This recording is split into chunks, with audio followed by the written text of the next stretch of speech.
Welcome back, my dear wizards and witches. Tonight, we wander through the cobbled streets of Diagon Alley, where the hum of quiet magic lingers in every shadow and behind every shop door. Beneath the warm glow of lanterns, enchanted storefronts invite curious souls to step inside, offering wonders beyond imagination. The scent of fresh parchment drifts from flourish and blots, mingling with the sharp Thames of bubbling potions from slug and jiggers. At Ollivander's wands whisper from their boxes, waiting to find their perfect match. Hidden corners of the alley hold long-lost secrets, while Nocturne Alley looms beyond, cloaked in mystery. Within these ancient walls, every object, every flickering sign, and every whispered conversation holds a story. Before we continue, I want you, my dear listener, to comment down below where you're from and what time it currently is. Tonight, we will uncover a few of them, tales of enchanted books, cryptic messages, and forgotten magic waiting to be found. So, settle in, let the magic guide you, and step into the wonders of Diagon Alley.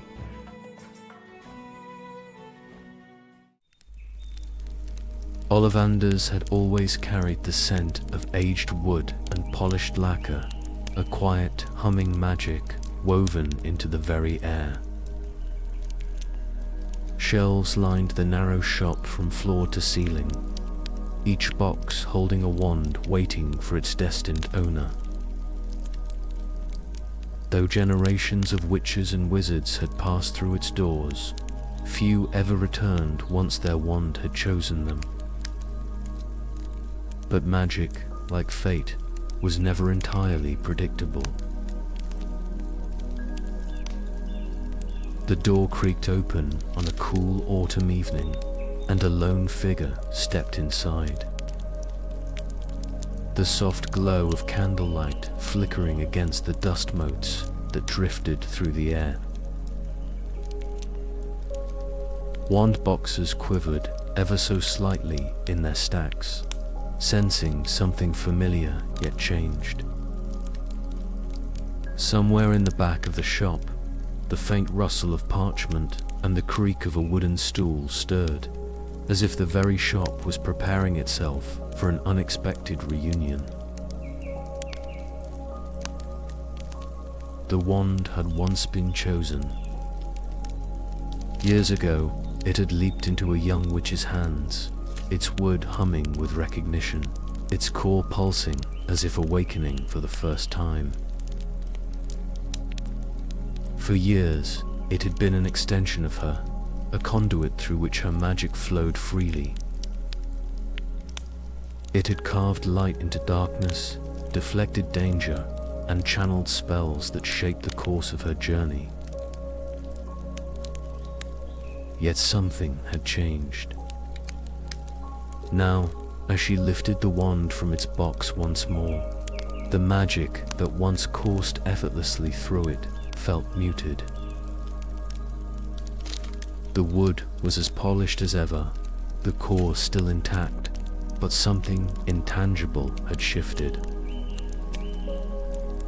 It was as if the bond had weakened, stretched thin by the weight of time and experience. The wand had chosen her once, but it no longer sang in her hand the way it once had. Wands were deeply personal. Most witches and wizards never needed another. A well-matched wand would serve its owner for life. But there were rare instances, moments of transformation, of loss, of profound change, when a wizard might find that their wand no longer felt quite right. The wand had not broken, nor had it lost its power, but it hesitated now, uncertain. The wood, once warm and alive in her grip, felt distant, as though it no longer recognized the hand that held it. A wand was not merely a tool, but a companion, attuned to the very essence of its wielder. But wizards and witches changed. They grew. And sometimes, a wand that had once been perfect no longer fit the soul it had once chosen. Wand lore was a mysterious branch of magic, one that even its greatest scholars could never fully unravel. Some believed that wands held memories, that they carried echoes of the spells they had cast, the triumphs they had witnessed, and the hands that had wielded them.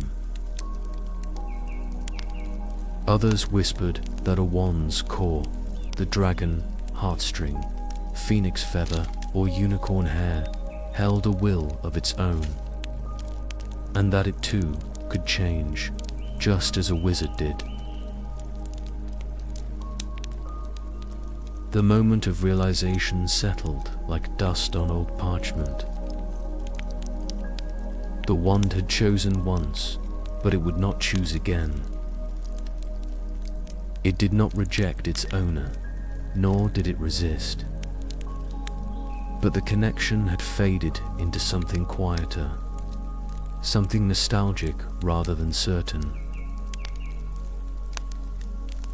As she placed the wand back into its box, the air around it stilled. There was no resentment, no finality, only understanding. The wand would always be a part of her, but its magic longed for something new. Somewhere, nestled among the thousands of wands stacked within Ollivander's, another wand quivered ever so slightly, waiting to be found, waiting to choose again. Magic in Diagon Alley was not always predictable. Though the shops that lined its cobbled streets had stood for generations, their foundations woven into the fabric of wizarding society. There were always whispers of places that existed just beyond the edge of certainty. Shops that only revealed themselves when the right person walked past. Doorways that flickered into existence for a brief moment, then faded as if they had never been there at all. The air was cool as the evening settled over the alley, the lanterns casting elongated shadows against ancient brickwork. The hum of quiet magic lingered, still heavy with the presence of those who had passed through Ollivander's, seeking wands that knew them better than they knew themselves. But further down the winding path, beyond the well-trodden thresholds of Flourish and Blots and Madame Morkan's, something stirred. Between two familiar shops, one selling enchanted quills, the other a supplier of potion ingredients, a doorway shimmered into being. It was not abrupt, nor did it call attention to itself. It simply was, as though it had always been there, unnoticed until now. Its wooden frame was dark, the sign above it unmarked, its lettering indecipherable for those who did not truly need to read it. Inside, the shop was smaller than expected. Shelves lined the walls, filled with items that did not belong together yet seemed inexplicably connected. A single leather glove resting atop a stack of books with no titles. A clock missing its hands but still ticking faintly. a collection of tiny glass bottles filled with liquid that shimmered in unnatural colors. The air carried no distinct scent, only the faint impression of something old, something that had outlived its time yet remained. There was no sound beyond the soft creak of the wooden floor, no shopkeeper in sight, yet the space felt aware, as if it was waiting. The items on the shelves were ordinary at first glance, yet upon closer inspection, each carried a weight, a whisper of its history. Some pulsed with faint enchantments, their magic subdued but not forgotten. Others simply felt important, though their purpose was unclear. Some visitors, those fortunate or unfortunate enough to step inside, claimed the shop always knew what they were looking for before they did. A wizard might enter seeking nothing in particular, only to find an object that filled a gap they had never acknowledged. Others reported leaving with something they could not explain, an item that seemed useless until the moment it was needed. The shop never remained for long. Some claimed it vanished when the last customer left, the door closing behind them only for the brick wall to reappear in its place. Others swore it only revealed itself under specific conditions, when the light hit the alley at just the right angle, or when a witch or wizard carried an unanswered question in their heart. There were stories, of course, passed in quiet voices over cups of butterbeer at the Leaky Cauldron. A man who found a compass that never pointed north but led him home nonetheless. A witch who discovered a book filled with blank pages that, years later, revealed the exact spell she had once longed for.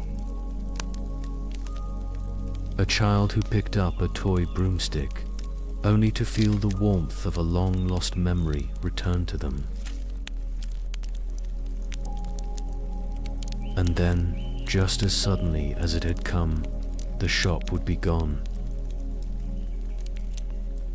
No sign remained of its existence, no trace of its doorway between the potion shop and the Quill Emporium. Those who had stepped inside could never find it again. No matter how many times they walked the length of the alley, searching for something that no longer wished to be found. Diagon Alley held many wonders, some well documented, others quietly drifting between the seen and the unseen. This shop, whatever name it once bore, belonged to the latter. A secret place, slipping through the cracks of the known world, appearing only when it wished, only for those who needed it most. Diagon Alley was filled with curiosities, both fleeting and permanent. Some shops stood for centuries, their names etched into history, while others flickered in and out of existence, known only to the few who found them. But among these ever-changing wonders, one thing remained constant. The promise that every wizard, no matter their age or ambition, would find something they didn't know they needed. Beyond the mysterious, vanishing shop. Further down the cobbled path, where the scent of ink and parchment lingered in the air, stood Flourish and Blots. Unlike many of the alley's establishments, its magic was not in its unpredictability, but in its sheer depth. Shelves stretched high, packed with books that rustled softly as if whispering to one another. Their pages imbued with knowledge, both practical and arcane. Some books carried enchantments to repel clumsy hands. Others shimmered faintly with spells meant to be deciphered only by those with the patience to try. Tucked away in dim corners, dust-covered tomes hummed with forgotten secrets, waiting for someone to pull them from the shadows. And on occasion, a book found its own way into the hands of the right person. It sat unassumingly on a lower shelf, its spine unmarked, its cover worn with age, yet strangely untouched by time. Its pages were thick, a creamy parchment that bore no ink, no title, no trace of previous use. But it was not empty. The moment it was opened, the magic stirred. Ink curled across the page, forming words in elegant, looping script. The sentences did not recount a story already written. They responded, shifting and reshaping themselves in accordance with the reader's unspoken thoughts. It was not a journal, nor was it a prophecy. It was something more elusive. Some who encountered it described it as a mirror, a book that did not simply reflect but understood. A student struggling with doubt might find words of quiet encouragement.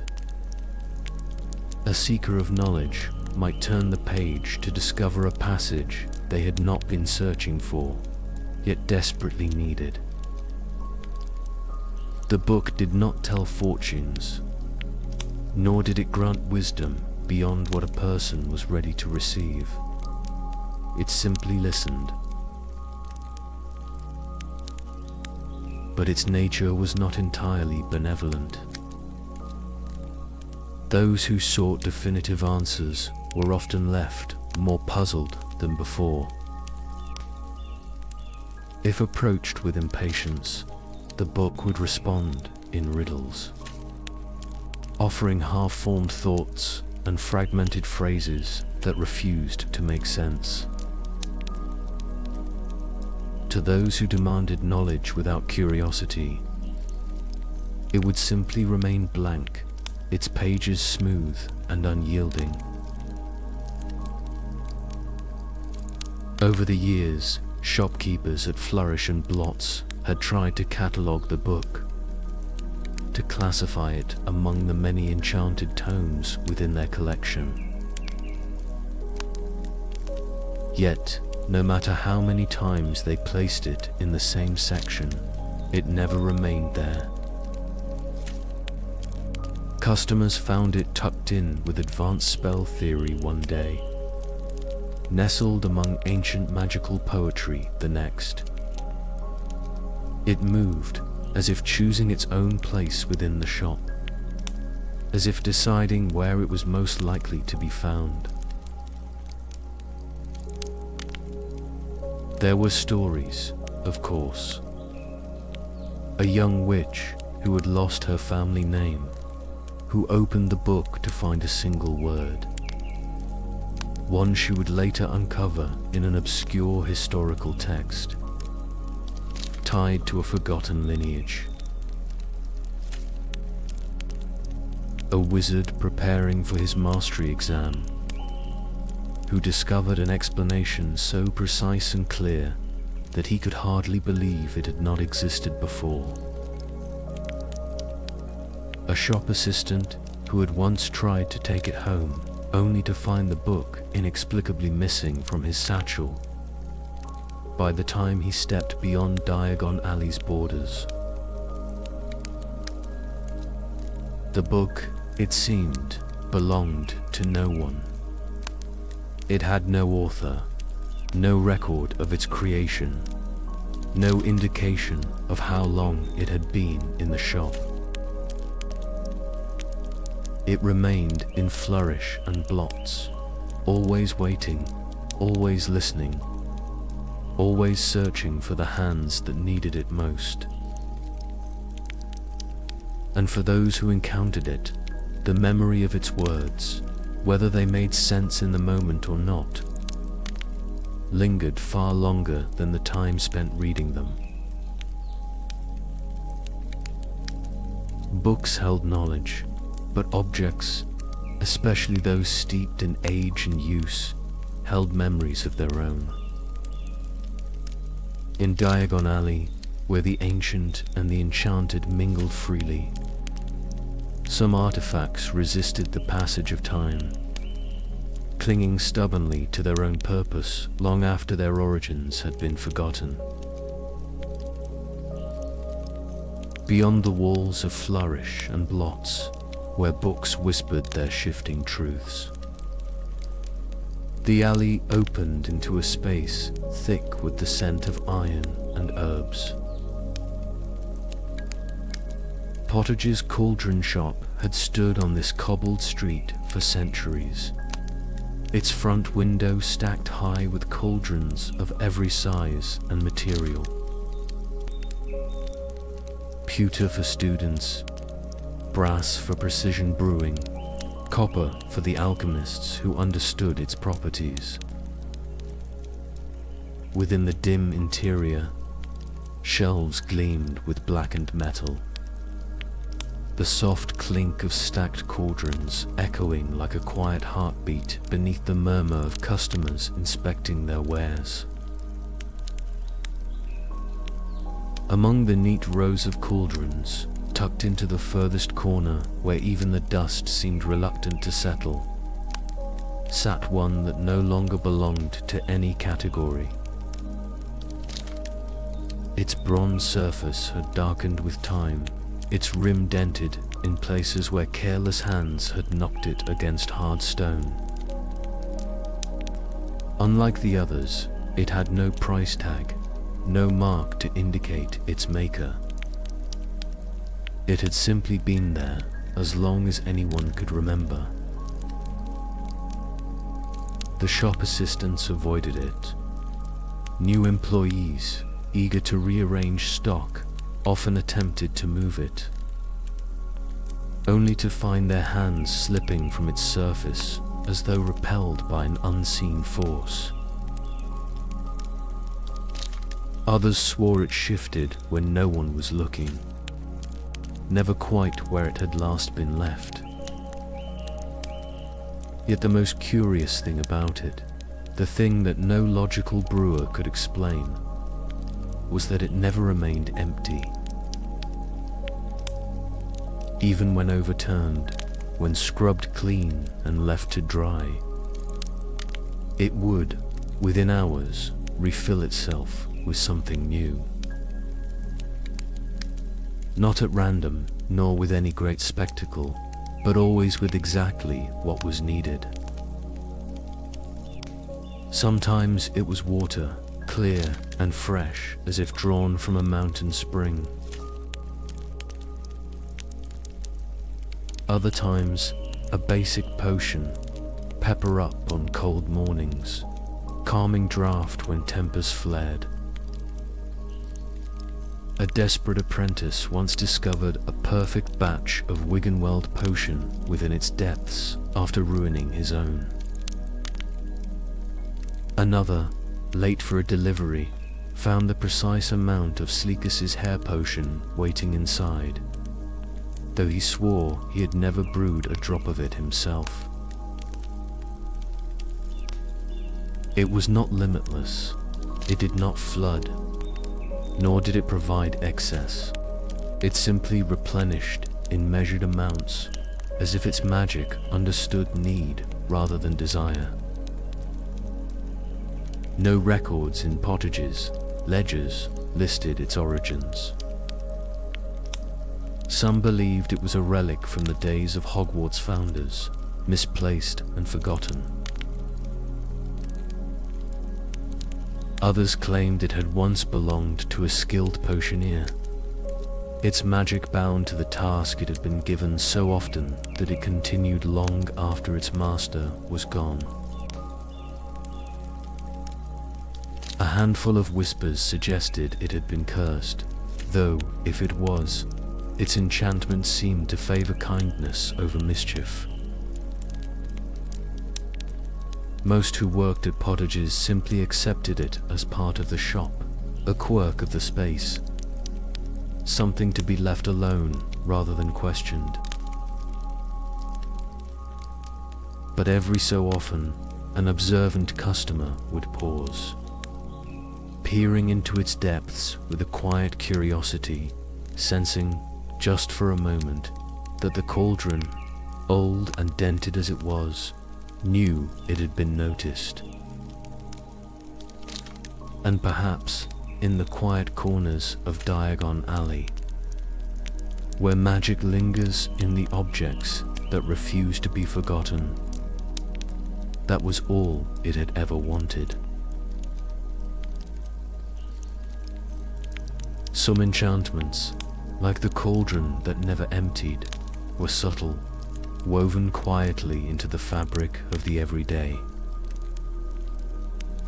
Others clung to fate itself, threading their way into the lives of those who crossed their path, unshaken by skepticism or resistance. Magic, after all, did not require belief to function. It simply was. Beyond the darkened bronze of the ever-filled cauldron, the hum of Diagon Alley carried on, ever-changing yet eternal. The cobblestones, worn smooth by centuries of hurried footsteps, led the way to Madame Malkin's robes for all occasions, where bolts of fabric shifted in the candlelight and enchanted needles worked tirelessly, stitching spells into seams with each careful movement. Here, beneath the high arched windows and shimmering silks, an unspoken magic had found its place, not through wands or potions, but through something older, something woven into the very threads of fate. The robe itself did not stand out at first. Its deep green fabric, edged with silver embroidery, lay folded neatly among the rest. There was no sign of lingering enchantment, no flicker of magic obvious to the eye. Yet, to the one who reached for it, something imperceptible stirred. A quiet shift, like the turning of a page before the story had been read. Within its hem, barely noticeable among the delicate embroidery, a symbol had been stitched in thread so fine it was almost invisible. A spiral looping inward upon itself, enclosed in a perfect circle. It did not shimmer or move like more obvious magical sigils, nor did it hum with the raw energy of a freshly cast spell, and yet it felt known, as if it had always been waiting to be discovered. Such marks were rare, but not unheard of. Wizards spoke of seamstresses from long-forgotten centuries, those who wove protection and prophecy into cloth, leaving their work to be found only by those who needed it most. Not all enchantments came from wands. Some were stitched in candlelight, whispered over fabric, sealed into existence with nothing more than a final, knowing knot. There had been tales, of course. A traveler who purchased a cloak, only to later realize the embroidered stars upon it aligned perfectly with the night sky on the day he was meant to change his fate. A mourning mother who found a single word stitched into a sleeve, "Forgive," just before she received the letter she had feared for years. The magic did not dictate, nor did it force. It only revealed. The spiral, small and unassuming, was no different. Those who noticed it could never quite explain what they felt upon seeing it, only that it carried a certainty. It was not a warning in the sense of danger, nor was it an omen of misfortune. It was something quieter, a whisper rather than a prophecy, a gentle weight in the mind rather than a command. Most would never see it. Some would glance over it, dismissing it as an imperfection, a stray loop in the embroidery. But for the one meant to notice, the knowledge would settle deep, waiting for the moment it was needed. By the time the robe left Madame Morkin's, wrapped carefully in brown paper and twine, its purpose had already begun to unfold. The wearer would not know it yet, perhaps not for days, months, or even years, but the message had been sent. And magic, especially the kind that wove itself into the unnoticed, was always patient. Magic wove itself into the most ordinary things. A robe stitched with an unseen symbol, a cauldron that refused to empty. These were enchantments that settled quietly into the fabric of Diagon Alley, their presence unnoticed until the right moment. But some magic, subtle as it was, left traces even after it had been abandoned. Past the storefronts of potion ingredients and polished wands, the air in Diagon Alley turned sweeter. The scent of sugar and cream mingled with the crispness of the evening, drifting from a shop that had once been filled with laughter and warmth. Florian Fortescue's ice cream parlor had stood as a haven of simple joys, where students gathered in summer and weary shoppers found respite in delicate glass dishes piled high with enchanted flavors. But now, its doors remained locked, its windows dim, the once bright sign above its entrance dulled with dust. Time had settled strangely in the absence of its owner.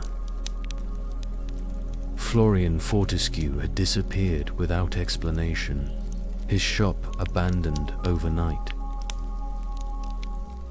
Though the alley continued as it always had, the absence of its soft glow left a quiet void, a pause in the rhythm of daily life that no one had quite dared to fill.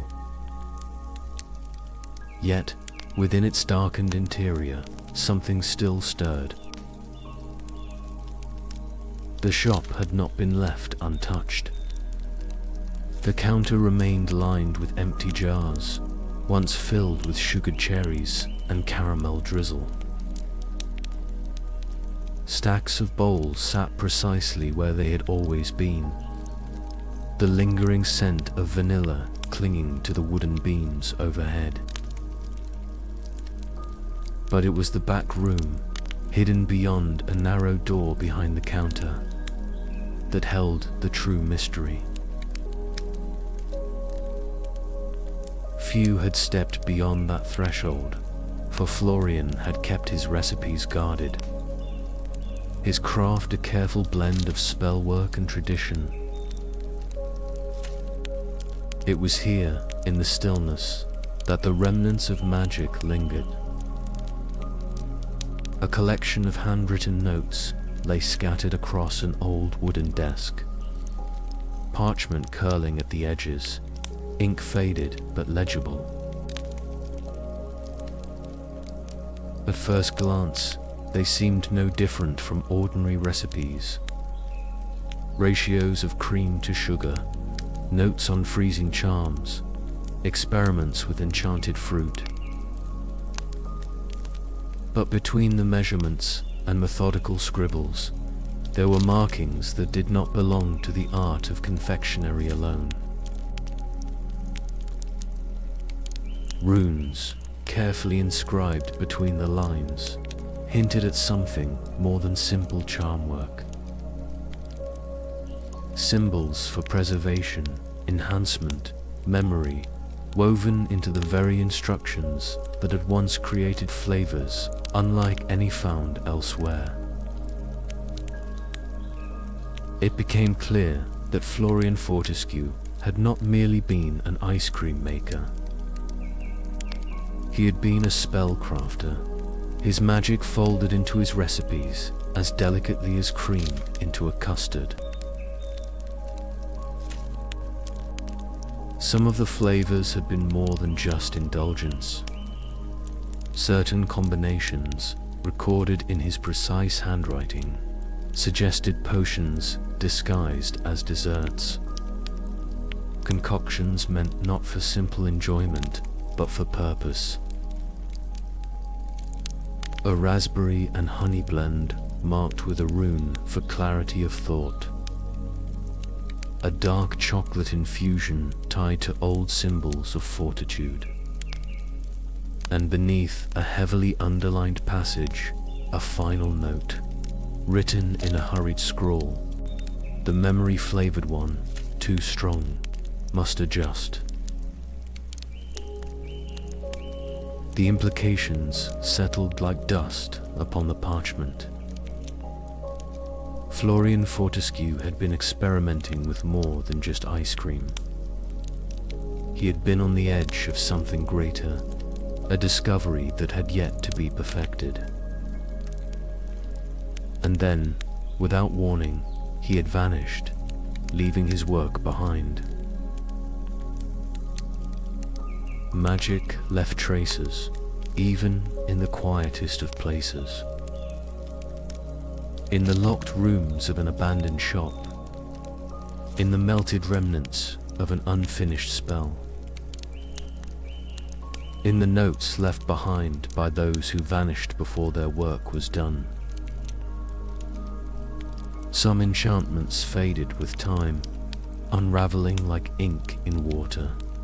Others clung to the world stubbornly, waiting to be found. Beyond the darkened windows of Florian Fortescue's ice cream parlor, where the scent of sugar had been replaced by dust, Diagon Alley pulsed with life. The alley thrived on its unspoken rhythms, footsteps echoing against cobblestones. Brass door handles polished by decades of eager hands, shop fronts humming with the energy of countless transactions. Yet amid the bustling exchange of galleons and whispered secrets, some objects remained unseen, their significance overlooked by all but the most perceptive. Nestled between the towering shelves of scribulous writing implements, a quill lay untouched. It was not the finest in the collection, no shimmering phoenix feather, no sleek raven plume tipped with enchanted silver. It did not float elegantly in mid-air, like the self-writing quills, or glow faintly with the promise of charm work. Its shaft was dark, almost unremarkable, its nib dulled with time. It had sat there longer than most, its place undisturbed. Yet, those who picked it up, those drawn to it by nothing more than an idle curiosity, quickly set it back down. It was not cursed. It did not burn or bite or resist. It simply wrote things the owner did not intend. The moment its nib touched parchment, ink flowed with a purpose that did not belong to the hand holding it. Words unfurled in an elegant, looping script, never nonsense, never gibberish, but always something unexpected. Some found half-formed thoughts appearing before they had even reached for them. Others watched as their own letters took unfamiliar shapes, spelling out truths they had not been ready to confront. A student preparing for an exam had once picked up the quill to copy notes from a textbook. Instead, the parchment filled with sentences that were not his own, passages from chapters he had yet to reach. Insights into magic he had not yet studied, answers to questions he had not yet asked. A witch had purchased it, intending to use it for correspondence, only to find her letters writing themselves differently than intended. Requests became warnings, invitations became declinations. Her own words twisted, not to deceive, but to reflect things she had not yet admitted to herself. Most assumed it was a trick, a minor enchantment gone astray. But the quill had no allegiance to deception. It did not lie, it only revealed. Some who used it saw fragments of their own futures scrawled before them, moments they had not yet lived but soon would. Others were confronted with memories long buried, inked onto parchment as if drawn from the very depths of their minds. The quill did not predict, nor did it interfere. It simply knew. How it had come to be was a mystery. No record of its creation existed. No known enchanter had laid claim to its magic. It had simply appeared, finding its way onto the shelves of Scribulus, settling into its place among the ordinary. And there it remained, waiting for the next unwitting hand to reach for it. For the next moment of careless inspiration to become something else entirely. In a shop where quills were bought and sold without thought, where ink pooled in neat rows of inkwells and parchment was stacked in crisp bundles. One quill did not belong, and yet, for the right person, it was waiting. Some enchantments whispered, threading themselves into the mundane, waiting to be found by those who would understand them. Others lurked in the shadows, their purpose obscured, their origins tangled in secrets long since buried. Not all magic was gentle. Some carried the weight of lost knowledge, of doors sealed for good reason, of locks that had remained unopened for centuries. Beyond the lantern-lit warmth of Diagon Alley, where ink-stained parchment and charmed quills wrote what was never meant to be known, the path darkened. The cobblestones seemed slicker here, the air tinged with the scent of damp stone and old curses. Nocturne Alley was a place where magic gathered differently, thicker, more tangled, resisting attempts to tame it. Tucked into the depths of its twisting streets, behind a display of tarnished silver and forbidden relics, sat a small wooden box. Borgen and Burke's had long been a resting place for the unwanted, the dangerous, the forgotten. Objects that had outlived their masters, artifacts steeped in their own history, waiting for hands foolish enough to claim them. Among them, the box had gone unnoticed for decades. No enchantment protected it, no sign of dark magic curled from its surface.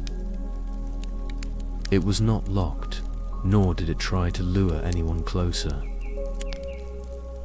But inside, nestled within folds of blackened velvet, lay a key. Time had dulled its once polished brass, and the filigree along its handle had been worn smooth by years, perhaps centuries, of use. Unlike the cursed trinkets that surrounded it, the key did not hum with mischief, nor did it carry the sharp presence of dark magic.